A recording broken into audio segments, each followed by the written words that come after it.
to the Wenner Folsom podcast, and we have an epic guest for you today. So tune in. Super stoked for this. My good friend, business partner, right?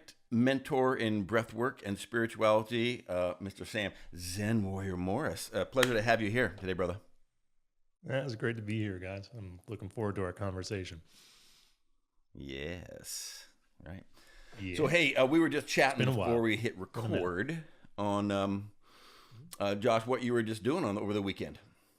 Yeah, so I was running a program for military sports, which is a program for disabled veterans, and they take veterans out into the mountains and get them involved with sports and rebuild possibility of what's possible through community, through tribe. And so we were briefly having a conversation around that, the trauma that comes with being disabled and where that can, and I know, Sam, you've been a big inspiration to our whole community based on your experience. And so for those that don't know, I want to share a little bit about your experience so that anybody listening now has context around.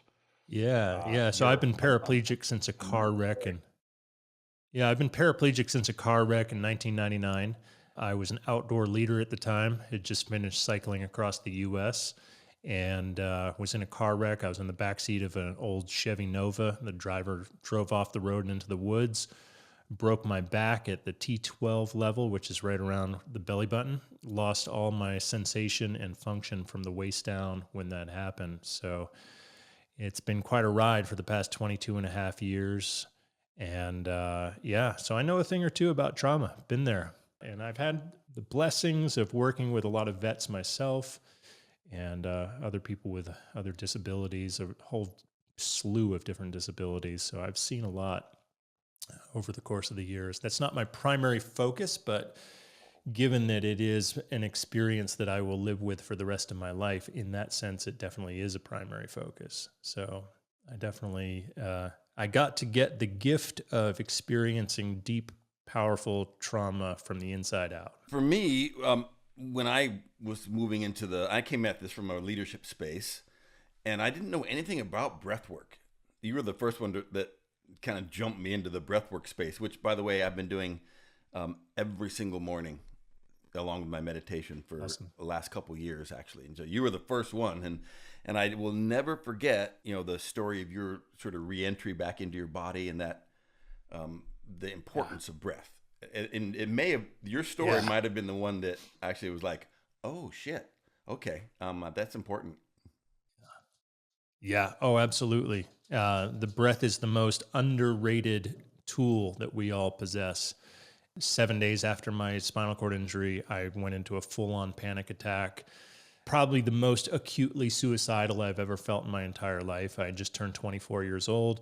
I thought, there's no way I can live for the rest of my life paralyzed from the waist down. It was definitely acute, lying in a hospital room in the dark, just freaking out. And somehow my intuition guided me to my breath, and it was like a full reset. The breath put me in a space where instantaneously I went from the deepest anxiety in my life to this deeply peaceful, restful space. And it was all because of the fact that, looking back at what happened, it was a full-on mystical experience, but I also kind of like to try to look at it from a neurological standpoint too. And I think what happened was somehow through the breath work, I was able to completely detach from the default mode network of my brain that is the part of the brain that's telling the story about ourselves constantly, and just become awareness itself. It was very much like a psychedelic experience in a certain respect, because it just broke me free of the story of who I am and who I thought that I needed to be. And I just became the pure eternal awareness, seeing the body, seeing the mind, totally detached from anything emotionally. And that was incredibly powerful. And so ever since then, I've practiced breath work frequently myself, and I teach breath work because to me, it's the most rapid, safest reset that we have available to us.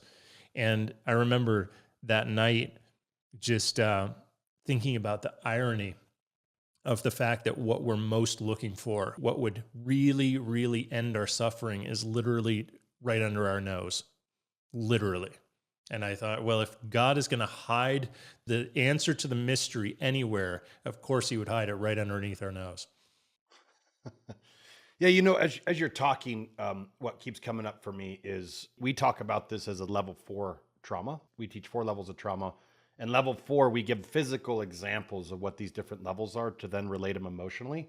But when we go through the difference of like a level 3 to a level 4, it's going from like a break that you can get a cast, you can rehabilitate, and then moving to a amputation or a form of being disabled, right? It could be a mental form of disabled, it could be a physical form of disabled, but then the emotional part that goes with it. And one thing I think you really demonstrate powerfully, Sam, is part of the framework we teach is in getting there, the only way through it is acceptance, like full Yeah. acceptance, and then changing life. Like you got to make some changes. And so I think you've been such an inspiration to not only myself, and I know Philip was inspired before I met you, but our whole community of men that we brought you into in different groups of men. And so I think it's your acceptance that you can live just as a fulfilling, if not more of a fulfilling life than, because some people I think put it in a box like, oh, in that grief or the death of the old life or the old dream or the old vision that we have, we're grieving this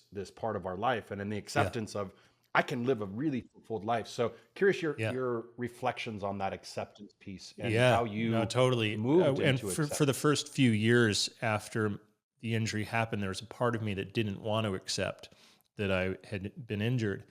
And what I was really, really focused on trying to do whatever I could to become able-bodied again. And I was working with a movement therapist who was helping me to access my body in a different way and see what I could do to potentially start to activate my body again. And I got this message from her that was not exactly helpful. And that was that if I fully accepted what had happened to me, I would lack the desire and motivation to actually do what it takes to heal from it.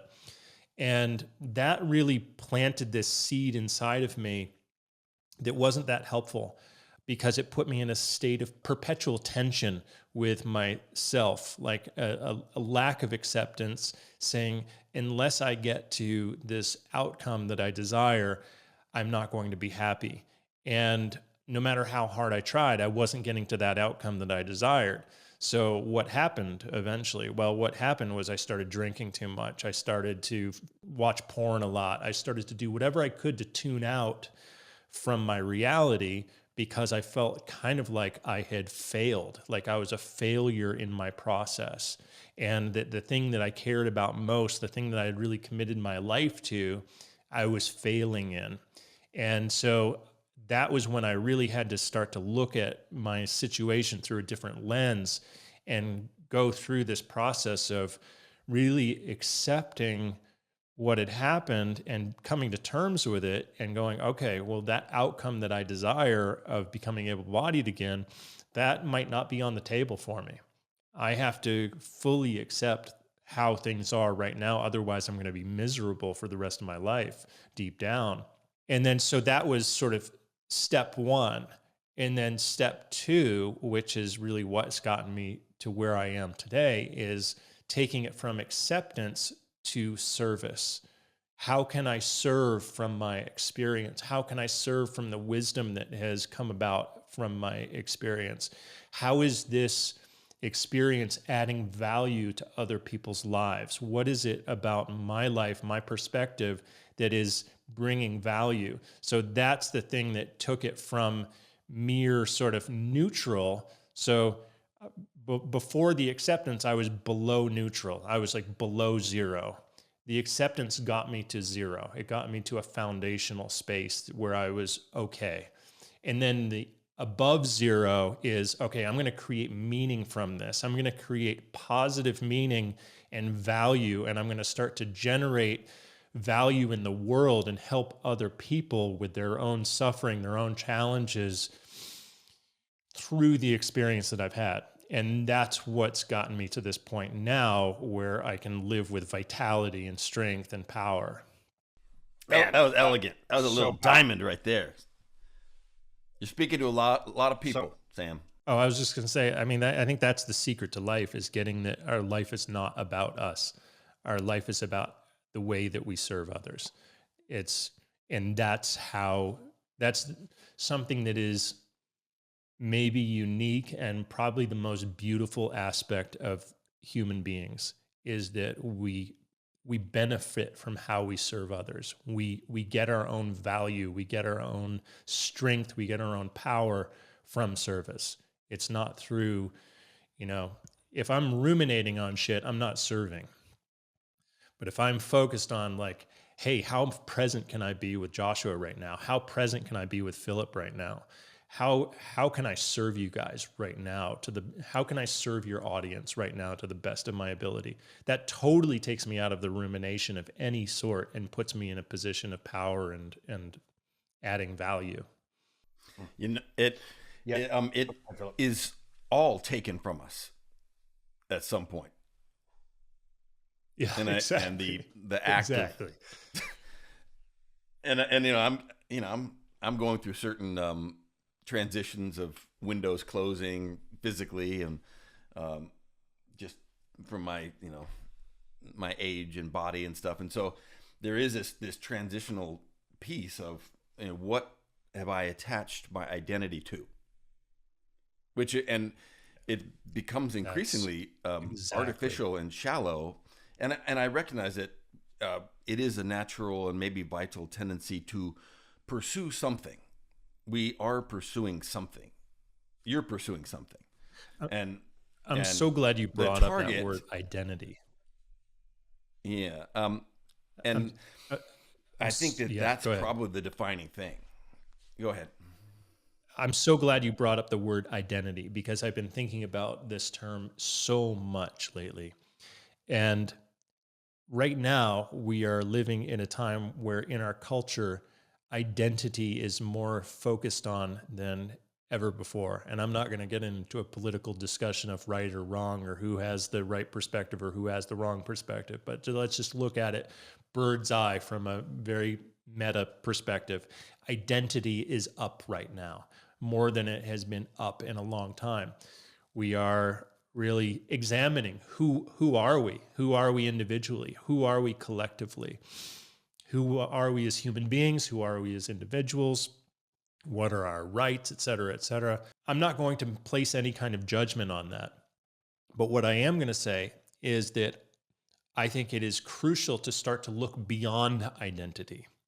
And this is what the ancient sages, the real teachers, the real philosophers who really counted, really were focused on. This is what the Buddha was talking about, as he was saying there is a world beyond identity, and that identity creates attachment. So whatever we are identified with is something that is inherently temporary. I am not going to have this body the way that I have this body for the rest of my life. Eventually it will go away. Even if I was incredibly fit until the day I die, eventually it's going away when I die. I'm not going to have a certain job forever. I'm not going to have a certain income forever. So those things that we identify with, we tend to identify with all kinds of things. I am the driver of this type of car. I am the owner of this type of house. I am this type of lover. I am this, I am that. All of those things are temporary. And what the Buddha and the other great sages and philosophers were teaching is we have to learn how to let go of all of those temporary identities so that we can actually alleviate the suffering that comes with the inevitability of those things all being taken from us at some point. This is our audience is a lot of heavy warrior based. So we have a lot of first responders, a lot of cops, a lot of veterans. And there is a powerful driver of sacrifice and honor that comes from identity. It is a affiliation. It's a badge. It's a mantle. It's a power source of behavior that is tangible. But one of the things that we also unpack in the Valor methodology is that if your identity is somebody who protects and fights monsters and does those hard things, eventually we start taking on the qualities of the monsters we're fighting in order to fulfill that identity. And that's a slippery slope, because at some point then we become those monsters. The identification piece is a really vital thing for affiliation and the role you play in society. And that's incredibly important. But it does have what you're saying, that, it's a two-sided sword. It cuts as well. So I think, and the intentionality conversation of the transitions is the tricky part. Is at some point you're going to lose those identities, and there's nothing wrong with sitting in the identity and reveling in the car that you have, and celebrating the service you provide because of the tools that we've built. But at some point, there's going to be a transition. There's going to be a reintegration back to something else. And so the kind of meta witness awareness piece of that is, and this is classic kind of hero's journey awareness. Hey, we thank you for listening to the Wenner Folsom podcast. Just a couple quick notes. First, if you are a man and you're looking for an honorable and inspiring group of men to hold you accountable and challenge you to grow in your relationships, your fitness, your career, your finances, and your life, go to www.k4men.com. And if you are a veteran, first responder, or man or woman who deals with trauma, and you're looking for some resiliency tools and skills for you, your team, or your organization, go to valorresiliency.com. Hope to see you there. Back to the podcast. Yeah. I think this is like a razor's edge that we have to walk in order to maintain our sanity and well-being. Everything that we identify with becomes self-reinforcing. It reinforces itself at the level of consciousness that it's operating at. So one of the most powerful things that anyone ever told me was related to the topic of resilience. And for me, I had never seen anything potentially wrong, not wrong. That's not I want to find a more accurate way of saying this. Potentially harmful about identifying as a resilient person. Like, that had never even occurred to me that there might be something harmful in that. To me, my resilience was my badge of honor. To me, my resilience was something that really allowed me to feel my value in the world. And I got a lot of props from people for my resilience. Even today, with you guys discussing this today, I feel my ego certainly is a bit, sort of gratified by feeling how you see me as a resilient person. I'm like, yeah, all right. I feel that resilience, feel that strength. However, if the sort of small child in me, if the ego in me identifies too much with that resilience, this is what this person said to me. He said, basically, you're going to have to keep attracting things into your life which kick your ass in order to keep identifying that way. So it's basically like you're just going to keep on bringing things into your life that are just walloping you over and over again, so that you can keep proving to yourself and the world how resilient you are, because you'll be stuck looping that identity cycle over and over and over again. So when that was pointed out to me, I was like, oh shit, whoa, I have to take a really good look at this and go, okay, resilience is an important quality, but I have to hold that very carefully inside of me. I don't want to call it not in. Identify with it in my ego. Yeah, it's one of the conversations Philip and I have had quite regularly. Is we have this hero's journey that we've had the recognition through our community, and even teaching these frameworks like, call to adventure, road to trials, abyss, got down. The other phase of garden, returning home with treasure, we're learning these areas, and it's very similar. I think I'm relating, and I saw Philip relating as well to what you're saying is that became part of our identity. Hey, we're resilient. We'll pick ourselves up and handle shit. And doing that again and again and again and again, that became the trajectory. So we're in a new phase of what we would call the garden, which is healthy business partnership. Oh, healthy community we're building. Men who show up and actually are committed to do the work, right? All these different factors that we're handling and getting used to, like, oh, this gets to be the garden. I don't have to blow things up. I think the old identity, one of my recent awarenesses was in the garden. Philip has this example he uses where he talks about the wall, and you build a wall around your garden to protect it. And when the wall used to cave in, I would blow up the garden and go back. And now I'm recognizing, like, I just have to repair the wall. I don't need to blow the whole garden up and start over again. I just need to go, repair the wall, move forward. And it's a change of identity. So I really resonate with what you're describing. One other piece that comes to mind is I believe that part of the identity is actually just love. And what happens is we fall deeply in love with dreams, visions, fantasies, people, experiences, lifestyle, behavior, these things. And in my old mindset of resiliency, that old mindset was the resiliency I thought was how quickly can I pick up and go forward again? That was my old school mindset. It is actually shoving down any emotion so that I could be on mission. And the new awareness I have around resiliency is my ability to actually feel and move into grief and sadness and heartbreak from the change. And that ability to be emotionally resilient versus just physically resilient is what's allowing me to accept faster, as you're describing, accept the heartbreak, accept the sadness, accept the grief or the rage or the anger that comes with loss, and then able to then move into that purpose-based place or that mission-based place of converting that from self to service. Like, how do I make some meaning of this? And in converting that, it's able to move through these cycles, I think, that we're describing faster, of death and rebirth, which is, that is life. Everything we know will be gone and everything will become anew. So the faster, the more comfortable we can get in that cycle, the more comfortable life becomes in general, because we're less resistant to holding on. Hey, I just had an interesting awareness on this, that one of the Valor frameworks is how much pre-trauma a lot of our community has collectively.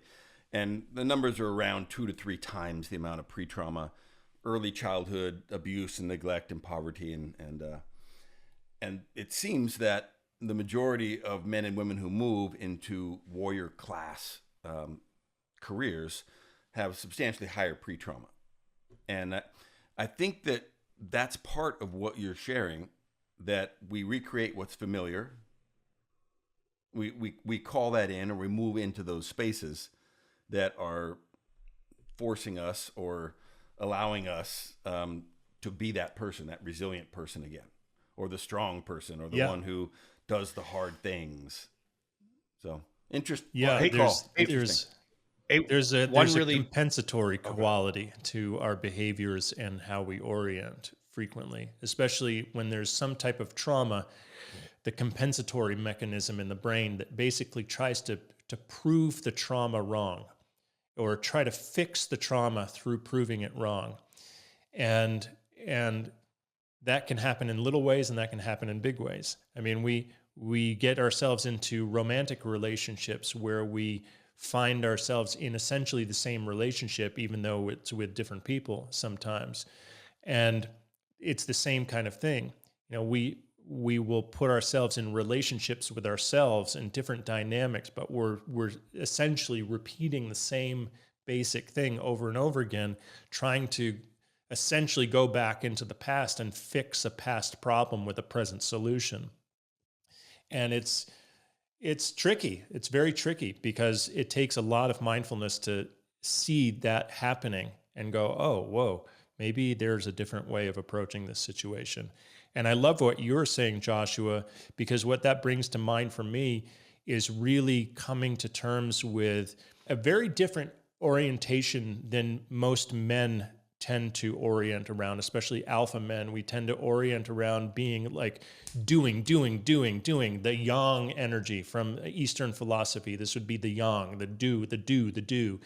And the yin it tends to be associated with the feminine, which is the receiving, the feelings, letting yourself feel what there is to feel, letting yourself be with and self-nurture, etc. And it's all of that yang energy without the replenishment of letting yourself feel that burns us out. That's why we break bones. That's why we stress out. That's why we end up on medications, etc. It's because we burn the candle at both ends and we don't replenish ourselves. Now, letting yourself feel what there is to feel, letting yourself go into those spaces where the emotions are there, the feelings are there, etc. That's tough to do because we're not trained to do that. And we're trained to think that that's something that means there's something that's wrong with us, or, that we're a pussy for feeling our feelings or whatever. But that is essential for replenishment. Yeah, it's one of the ways we describe it now as a vitality conversation, because Philip and I were so growth and service, and then we were doing all the time, let's grow, let's serve, let's grow, let's serve. And then we realized we were getting burned out and our whole community was getting burned out. And so we were like, oh, vitality, that's the Duh. if you grow and you serve without vitality, you have nothing to give because you're empty. But if you can go, hey, what are things I need to rebuild my vitality? That can look like active recovery. That can look like spending quality time in connection in relationships, right? It can look like a lot of different areas of building play, having fun, celebrating, right? There's all these different forms of it. Sure. One thing I wanted to loop back with just for a second is I was doing some research, and it's actually the same numbers that we're finding in veteran first responder groups with pre-trauma. I'm finding it very similar actually in the prison system. And so one of my own theories, it's 60 to 70% in the prison system have these ACEs tests, these pre-trauma. I think it's just how we interpret it in that villain, victim, savior. I think this is, again, my own personal belief is I think those of us in first responder veteran communities tend to be a little bit more savior. Like, I'm going to help everybody else but me and put everybody else as priority. And then I think sometimes in the jail system, it's feeling victimized or feeling like this happened to me. And so I remember when I was a young punk kid, I was creating chaos and I was stealing and I was doing dumb shit because I thought I wanted to blame everybody else. And that's why I didn't see a problem with that. Because I was like, well, it's your fault. You deserve this. So I was in that more victim villain mindset. Like, I feel victimized and now you're the villain and I'm going to make you pay, was that mindset I had. So, but again, pre-trauma. So I think just a interesting perspective, how we cope with it and how we get attached to that identity and that becomes who we are. Could be very different trajectories, but same pre-trauma. We're all experiencing very similar pre-trauma. Yeah, absolutely. Absolutely. Well said. Yeah. Yeah. Thank you for sharing that. It's a never-ending process, right? Just coming to terms with what is motivating our behaviors. And I think that one of the most important things is to get that everything is coming from within, that nothing is happening outside of us ever. Everything is a projection of our inner world.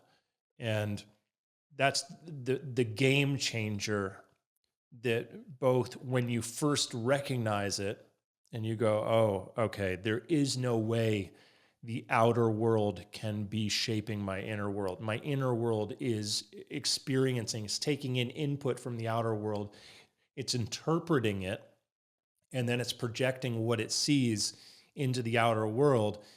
And it's sort of blaming and scapegoating the outer world for my inner experience. But when we can take full responsibility for the inner experience, initially that's quite uncomfortable to do that, because it's like, oh man, now, I need to call so-and-so and ask them for forgiveness for the way that I treated them, because that was me. That was on me. That wasn't them. That was on me. That was my reaction to them. But ultimately, the more you practice that, the more you get, oh, cool, I'm actually free inside. I actually have agency because I'm taking full responsibility for my experience. And when I say responsibility, I'm talking about literally the ability to respond. I can respond to this experience because I know that this experience is self-generated. I know that if I'm creating a projection of reality based on my own internal world, I can change my internal world if I want to change that reality. If I want to change the reality that I'm experiencing, what I have to do is not control things differently on the outside. What I have to do is come to terms with what's going on inside and see why I'm projecting the reality that I'm creating and choose to project a different reality. Can you give one And that's example that comes to mind around that? absolutely. For many years, I was in a very challenging relationship with my ex-wife. We would have daily conflicts. And, we were both contributing to those conflicts in many ways.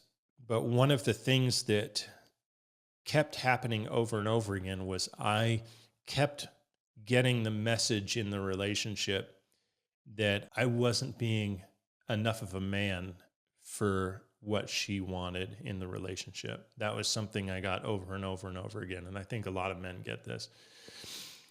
And I would get very triggered by that and try to defend what I was doing as a man, try to defend just how much I was providing, just how much I was supporting, etc. But had there not been part of me that actually believed that I wasn't enough of a man myself, those triggers never would have gone off inside of me. She had to, it wasn't her who was actually doing that. It was her communication was reaching a part of me where I believed myself that that was true. And I felt a sense of guilt and shame myself for not showing up in a certain way because I had trauma of feeling like I was never going to be enough of a man. Now, some of that probably came from my spinal cord injury and the trauma associated with the spinal cord injury. Some of it probably came from a lot of other stuff. I'm not going to blame everything on the spinal cord injury because I had pre-traumas before that. I had, certainly messages that I was playing in my head when I was young about how I felt like I never could quite feel like enough of a man. And so that belief system was what she was saying wasn't her. It was what she was saying was hitting a part of me that was believing what she was saying, that had a story playing that I wasn't enough of a man. And so then my defensiveness towards her, my saying, hey, this is bullshit, and getting in fights with her was actually me believing that story because I was telling myself the same story. So I had to start to switch the story. And that takes a lot of humility to switch a story like that and go, okay, maybe I'm not the man that I want to be. Can you do it alone? But no, I don't think so. Can you change identity or story alone? And I think this is if you can, I haven't seen it happen. My thoughts are, if you can, I haven't seen it happen. I think it requires community. It requires trust. I don't think we can be fully vulnerable on our own without having, and I think especially, with men's work, I think it requires other men to say, hey, I see you, I hear you. Aho. I can relate to what you're saying. I think that, men require other men for that process. And we're actually dancing around story, identity, and this is an initiation conversation. Moving from an old identity or story to a new one requires the death of the old story, which I believe is why it's impossible to self-initiate. I think we need other men to hold us accountable and guard the exits and push us over that line. And I think that initiation process is ongoing. I think this is an endless transformation process because the world is going to reinforce that regardless. Our job is to paddle hard and stay in front of that wave because the world is going to be, shoving our stories forward. And if we don't keep up with it, I think that's the discord. Absolutely.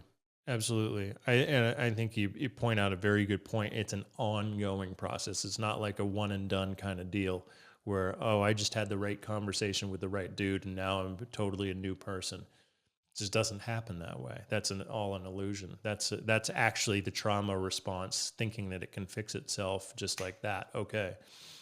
You might have some powerful single conversations. You might have some life-changing conversations, but ultimately, certainly for me, this requires regular ongoing maintenance on a day-to-day basis. I'm in touch with close friends and allies all the time to keep maintaining and building upon where I am and keep on going through those little deaths and keep on being reborn again and again and again.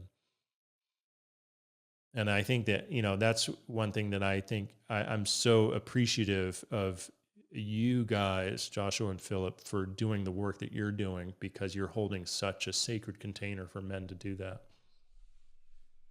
K4, baby. Thanks, brother. Yeah. Thanks, brother. Hey, question for you. I know we're getting close to wrapping up, but let's say there's somebody listening that either just had a level 4 event happen. Again, something where they're in the shit of life is forever changed. It could be different for each person. It could be the loss of even a relationship. They could come back from a deployment. They could be retiring. It could be different things in addition to actual an amputation or a disability, but just loss, let's call it, that's unchangeable. From your perspective, what's some quick action items to so that they could just check in and go oh, here's what I need to do. Here's how I can be okay to move through this. Anything that comes up for you is just a couple action items? Yeah. Great question. Well, the first thing that I would say is to allow yourself to fully feel everything that there is to feel without doing anything with it more than you've ever done before in your entire life. To fully just surrender into the experience that you're having. So many of the actions that we can take in the midst of a level 4 experience can be to try to bypass the experience that we're having.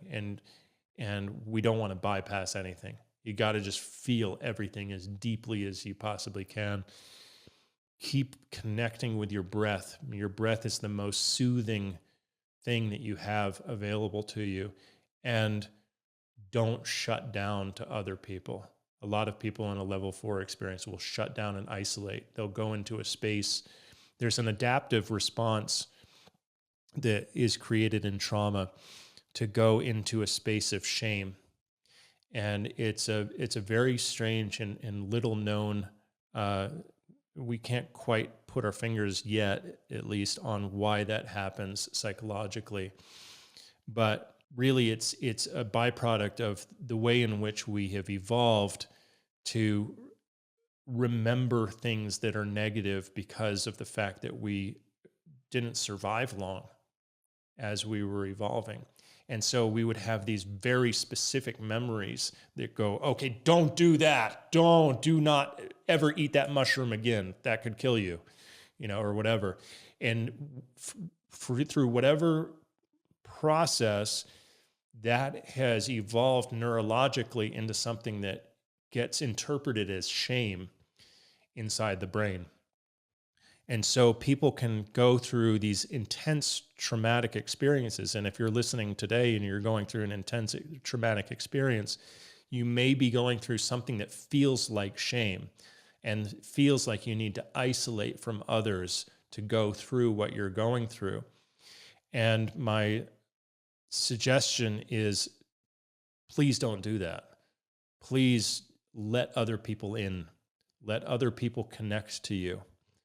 And don't isolate. And keep on connecting to your breath to soothe you.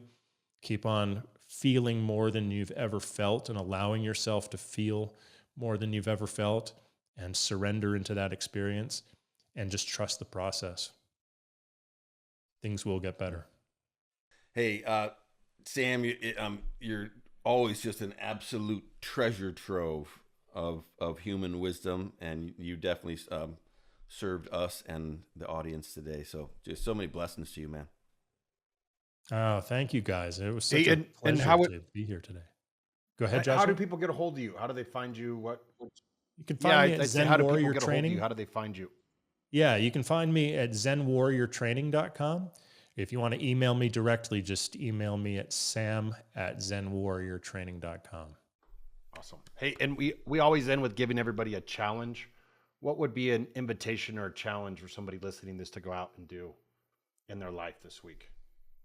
Anything comes up? The challenge, I suppose, would be to take some type of life experience, past or present, that really shook you up, and ask yourself, what value does that experience have for someone in your life? And share in whatever way you feel inspired to from that experience. That's the challenge. Nice. Awesome. Thanks, Sam. Such an All right, brothers. epic interview. Always fun to hang. And everybody else listening, stay battle tested. Thank you, guys.